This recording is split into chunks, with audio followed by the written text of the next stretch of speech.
Oh, there you are, YouTube. Doodle doodle doodle doodle do. Subscribe if you're interested. Hey, it's another October day, which means it's time to hit up that Halloween countdown calendar of ours to see what movie we're watching. So let's go do that real quick. Number 13 right here. Friday the 13th. What are we watching? What do we got? This one. It is. What do we got here? The Night House. Ooh, The Night House. Okay, awesome.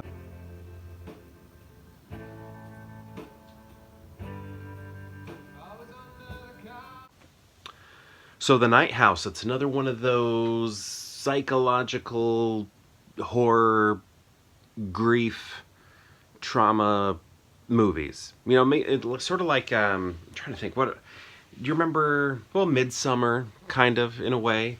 The Babadook. I feel like Babadook's probably a good one. It's not like Babadook, but, you know, that sort of trauma horror. You know, something terrible happens, and then we have this metaphor afterwards.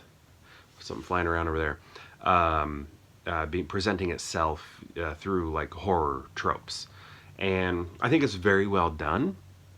But this movie suffers a little bit with the whole, once you start figuring out what's going on, it's just not as scary. Like, everything leading up to the movie's scary. There's a lot of great visuals and, like, trickery of the eye. Like visual sleight of hand, optical illusions that are happening that kind of make you go, oh, god. Like, do that sort of thing, which is really great, really fun. It's emotional. There's some really powerful, strong scenes in it, like mic drop scenes. I just think it had a really strong build up, and then once we sort of figure out what's going on,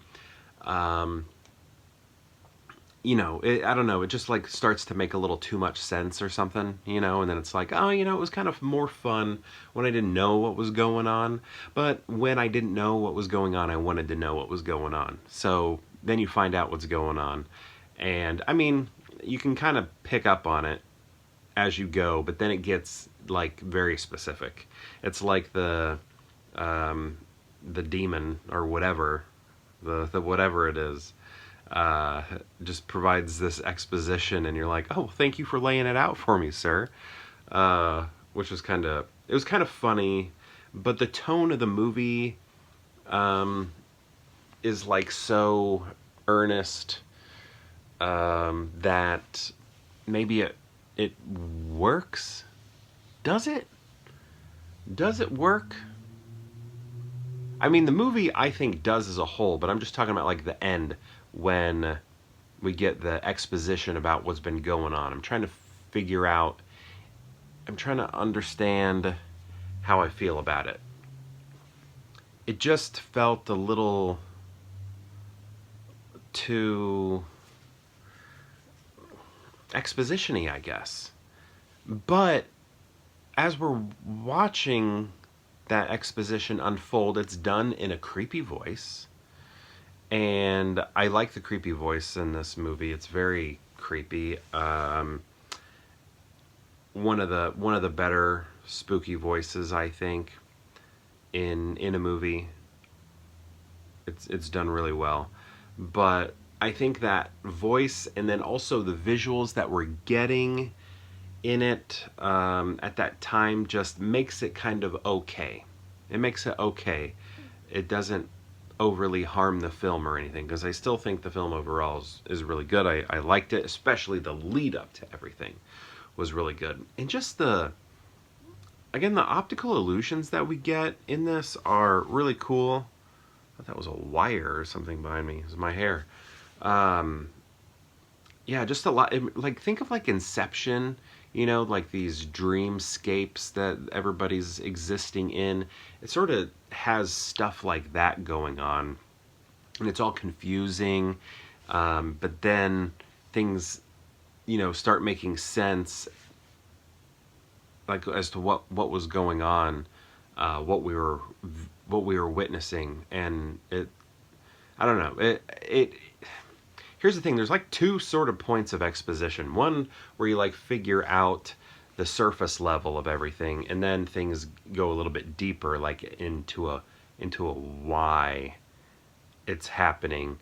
And then that's kind of when it feels a little like silly exposition. But again, the sound, the tone, the atmosphere, the visuals that are happening along with that moment near the end, at the end, just sort of gives it enough like dressing on the salad to where you're cool with it, right? That sort of thing.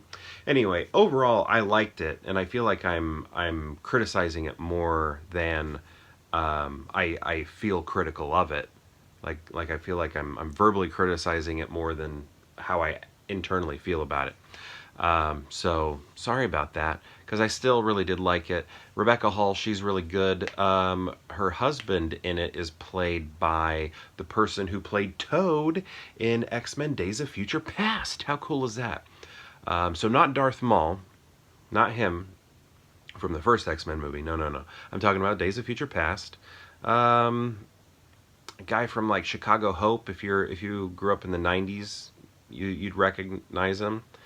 And then another person who I didn't know. But anyway, it was I think a good movie. It just, there are little bits here that you can point to and be like, I'm not sure if that was the right way to execute it, or they did the best job they could in executing it. That's probably more what it is, because they had to lay out this exposition. Maybe they didn't have to. They could have left it a little more open, but if you're going to, I think they did it in the best way possible with that type of dialogue that was being presented. Anyway, that doesn't even happen till the very end. Hopefully I'm not spoiling too much, because I think people could still really enjoy this, especially the road to the ending. Anyway, have you seen, it's called The Night House, right? Have you seen it? And I thought it came out this year, but I guess it came out in 2020. But yeah, I think we rented it on something. One of those streaming services. I cannot remember which one, but have you seen it? What do you think of it? I'd love to know. Let me know in the comments below, and perhaps I'll see you tomorrow for more Pure Hangout.